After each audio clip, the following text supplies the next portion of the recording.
Kick-off kampanye pemilu 2024 baru saja digelar. Namun dugaan pelanggaran pemilu sudah banyak dikumandangkan. Adanya sinyal dukungan dari perangkat desa kepada pasangan calon presiden dan calon wakil presiden, Capres-Cawapres Prabowo Subianto, Gibran Rakabuming Raka dalam acara Desa Bersatu di Gelora Bung Karno, Jakarta Pusat beberapa waktu lalu menuai polemik. Sinyal dukungan tersebut akhirnya dilaporkan ke Badan Pengawas Pemilu atau Bawaslu sebagai dugaan pelanggaran pemilu. Bawaslu mengatakan pihaknya kini tengah menelusuri laporan tersebut dan memeriksa Asosiasi Pemerintah Desa Seluruh Indonesia atau APDESI. Teman-teman Bawaslu DKI sedang bekerja memanggil APDESI.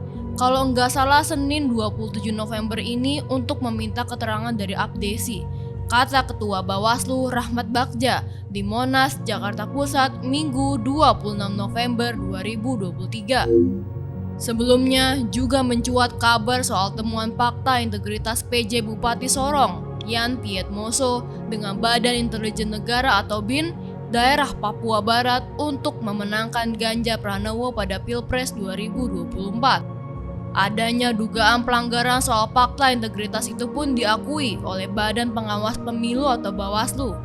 Ketua Bawaslu Rahmat Bagja menyebut pihaknya telah merekomendasikan dugaan pelanggaran itu kepada Komisi Aparatur Sipil Negara atau KSN.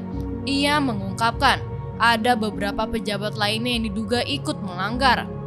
Sudah masuk ke KSN, kan ASN dia. Kalau nggak salah ada dugaan. Makanya ke KSN.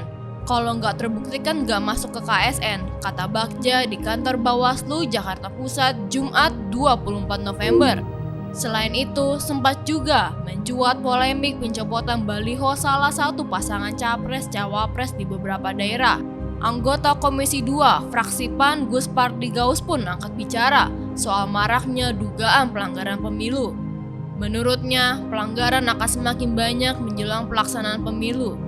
Ia meminta Bawaslu untuk berani dan tidak tebang pilih dalam pengawasan. Sangat dipastikan akan banyak pelanggaran yang dilakukan peserta pemilu. Kita berharap Bawaslu punya keberanian untuk melakukan pengawasan dan tidak boleh tebang pilih terhadap pelanggaran.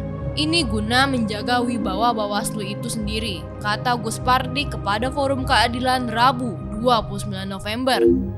Selain harus tegas menyikapi setiap pelanggaran, kata Gus Pardi, Bawaslu juga harus melakukan sosialisasi secara masif kepada peserta pemilu.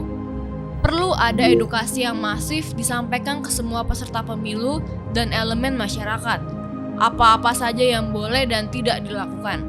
Kadang peserta pemilu tidak tahu apa saja yang boleh dan apa yang tidak, lanjutnya. Kemudian, Bawaslu juga perlu berkoordinasi dengan pihak terkait, seperti Komisi Pemilihan Umum atau KPU hingga aparat penegak hukum. Pengamat politik dari Universitas Al-Azhar, Ujang Komarudin juga sependapat. Ia menyebut Bawaslu harus memiliki integritas dan profesional dalam mengawal pemilu. Karena Bawaslu penyelenggara yang melaksanakan perintah undang-undang, senang tidak senang berlaku adil saja, penuh integritas dalam mengawasi pemilu, ucap Ujang kepada Forum Keadilan Rabu 29 November. Apalagi sudah ada undang-undang dan peraturan terkait yang memberikan kewenangan kepada Bawaslu untuk menindak dugaan pelanggaran dalam pemilu. Mereka diberikan amanah oleh rakyat untuk menjaga pemilu agar berjalan fair dan penuh keadilan. Oleh karena itu, saya melihat kalau ada soal dugaan pelanggaran pemilu, sanksinya sudah diatur dalam undang-undang, lanjutnya. Ujang menjelaskan ada 3 hal yang harus dilakukan Bawaslu agar pemilu berjalan dengan aman dan damai, yaitu bekerja penuh keadilan, integritas, dan profesionalisme. Agar situasi kondusif dan masyarakat percaya kepada Bawaslu, mereka harus bekerja dengan baik dan penuh keadilan, integritas, dan profesionalisme, pungkasnya.